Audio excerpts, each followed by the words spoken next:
và chỉ biểu xu miền ổn pro vấn đề còn xu đang kia còn rồi có bỏ bộ phụ bình có đấy na còn xu thà được cru bỏ lập tập phao chiêm creatinine khơi môi cho 8.8 mg ក្នុងមួយ dl និង EGFR ហ្នឹង ស្មើ49 ml ក្នុង1 ml ក្នុង1 minute ហើយក្នុង 1.73 ម៉ែត្រការ៉េអញ្ចឹងបង្ហាញថាតម្រងនោមគាត់នឹងស្ថិតនៅក្នុងដំណាក់កាលទីប្រមាណការខ្សោយនឹងបាទតាមរូបមន្តរបស់គេតម្រងនោមរបស់គាត់នឹងគឺធ្លាក់ចុះមធ្យមគឺចូលទៅក្នុងគេហៅថាតម្រងជំងឺតម្រងនោមរ៉ាំរ៉ៃក្នុងកម្រិតទី 3A បាទហើយអញ្ចឹងគាត់ថាធ្វើម៉េចព្យាបាលជាហើយប្រើរយៈពេលប្រហែលថ្ងៃបាទគាត់សួរចោលឲ្យថ្នាំគាត់ឲ្យជាឲ្យរយៈពេលប្រហែលបាទអញ្ចឹងអ្វីដែលយើងត្រូវធ្វើដំបូងហ្នឹងគឺមុននឹងសម្រេចថាត្រូវប្រើថ្នាំអីយើងត្រូវដឹងមូលហេតុជាមុនសិនអញ្ចឹងហើយគាត់បានប្រាប់ឯងគាត់បានប្រាប់ថាអ្នកដែលលទ្ធផលឈាមហ្នឹងលើឈាមឬតម្រងមានជំងឺទំនោរផ្អែមអត់អញ្ចឹងកាលណាគេទៅព្យាបាលខ្សោយតម្រងនោមហ្នឹងគឺគេសួររកជំងឺពីរនឹងសំខាន់សិនហើយបើរកជំងឺពីរនឹងមានហើយ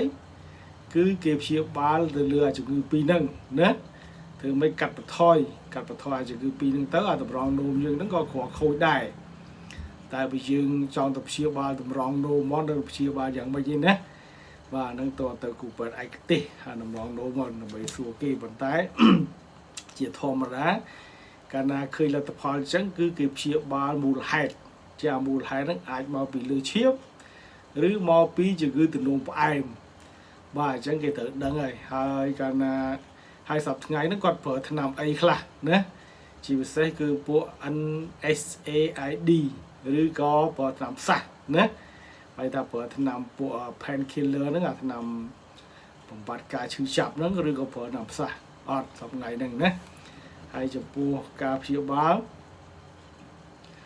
ពុំមានថ្នាំណាមួយអាចជួយធ្វើឲ្យអា EGFR ហ្នឹងឡើងវិញភ្លាមទេអញ្ចឹងគោលដៅសំខាន់គឺគេរក្សាទុកតម្រងនោមមិនឲ្យខូចបន្ថែមទៀតបាទហ្នឹងអញ្ចឹងណាបងណាចង់បញ្ជាក់ឲ្យច្បាស់ព្រោះខ្ញុំឃើញយូរតែខ្ញុំអត់ទាន់បានឆ្លើយតបឥឡូវនេះខ្ញុំរៀបចំឆ្លើយតបណាអញ្ចឹងដើម្បីរក្សាតម្រងនោមមិនឲ្យខូចបន្ថែមទៀតគឺឲ្យនៅប៉ុណ្្នឹងឲ្យថេទៅល្អហើយកាលណាទៅមុខទៀតការធ្ងន់ទៅហើយអញ្ចឹងទី1យើងត្រូវមើលថាតើគាត់មានលើសឈាមអត់បើសិនជាគាត់មានជំងឺលើសឈាមយើងត្រូវប្រើថ្នាំណាប្រើថ្នាំទប់កុំឲ្យលើសឈាមទៅជាពិសេសគឺពួកថ្នាំប្រភេទគេហៅ ACE inhibitor ហើយក្នុងនោះគឺមានថ្នាំដែលជួយកុំឲ្យតម្រងនោមឆាប់ខូចហ្នឹងមាន enalapril lisinopril ឬក៏ប្រភេទក្រុម ARBS ដែលនៅក្នុងនោះមាន losartan មាន valsartan អីហ្នឹងណាបាទពួកហ្នឹងគឺជួយមានប្រយោជន៍សម្រាប់តម្រងនោមឲ្យទប់កុំឲ្យឈាមឡើងហើយបន្ទាប់មកយើងតាមដានមើលណាយើងតាមដានមើល creatinine មើល potassium ជាប្រចាំមកណាបាទទី2បើសិនជាគាត់មានជំងឺទំនោរផ្អែមត្រូវគ្រប់គ្រងជាតិស្ករណាកុំឲ្យឡើងណាបាទហើយលើថ្នាំដែលគេជួយអ្នកជំងឺទំនោរផ្អែមហ្នឹងការពារកុំឲ្យខូចតម្រងនោមហ្នឹងមានថ្នាំគេណាថ្នាំគេគឺប្រភេទ SGLT2 inhibitor ហើយក្នុងនោះគឺមានថ្នាំ dapagliflozin ហើយនិង ampagliflozin អានឹងការពារជួយណាជួយតម្រងនោមយើងកុំឲ្យឆាប់ខូចទៅមុខតទៅទៀតហើយថាទប់ជាតិស្ករផងទប់តម្រងនោមផងហើយនៅពេលដែលមានការអីយើងទៅពិគ្រោះជាមួយគ្រូពេទ្យណាវិជ្ជបណ្ឌិតជាមុនជាពិសេសទៅគ្រូពេទ្យដែលគេមានឯកទេសទៅនោមផ្អែមឬក៏គ្រូពេទ្យខាងលើសឈាមហ្នឹងទៅណាចំណុចទី3ដើម្បីជៀសវាងផលប៉ះពាល់ណាតម្រងនោមអញ្ចឹងផលប៉ះពាល់តម្រងនោមហ្នឹងថ្នាំដែលអាចប្រើគឺ paracetamol ណា paracetamol អាចប្រើបានប៉ុន្តែជៀសវាងថ្នាំ ថ្នាំបំបត្តិអាលៀកឬក៏ខ្មែរយើងហៅថាថ្នាំសរសៃហ្នឹងគឺមានដូចជា ibuprofen diclofenac ឬក៏ naproxen អីជាដើមថ្នាំហ្នឹងកាលណាយើងប្រើយូរទៅវាធ្វើឲ្យយើងខូចតម្រង់នោមហើយយើងមិនគួរផឹកថ្នាំបន្ថយការឈឺឬថ្នាំបំបត្តិក្តៅដោយខ្លួនឯងណាគឺមានការអីទៅគ្រោះជាមួយគ្រូពេទ្យណាគ្រោះជាមួយគ្រូពេទ្យហើយចំពោះអាហារនិងទឹកទី4ពួកអាហារនិងទឹកហ្នឹងគឺយើងកាត់បន្ថយគ្រឿងស្រវឹងណាអាកុលហើយអាហារសម្បូរអំបិលខ្ពស់ផ្ទុកអំបិលខ្ពស់ហើយជាពិសេសគឺសាច់ក្រហមណាសាច់ក្រហមក៏បន្ថយដែរកាលណាអ្នកមានបញ្ហាតម្រង់នោម